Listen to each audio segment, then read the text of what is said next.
আসসালামু আলাইকুম প্রিয় বন্ধুরা, আশা করি আল্লাহর রহমতে আপনারা ভালো আছেন। আজকে আমরা জেনে নিব কালিমার ফজিলত, যা জানলে আপনি অবাক হয়ে যাবেন। এরকম ফজিলত আপনি আগে কখনো শুনেননি।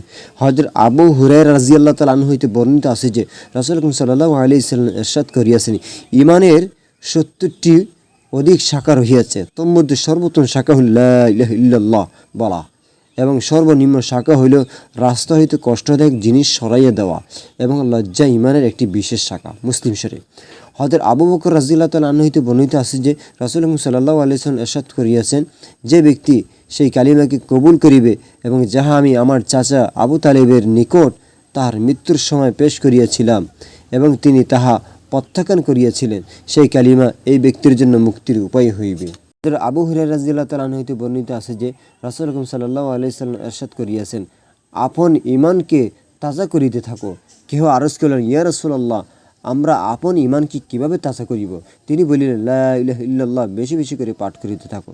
প্রিয় বন্ধুরা, আমাদের ভিডিওটি ভালো লাগলে লাইক, কমেন্ট, শেয়ার করে সাবস্ক্রাইব করে আমাদের পাশে থাকবেন। মুস্তাদে আহমদ তাবারানী, তারগিব।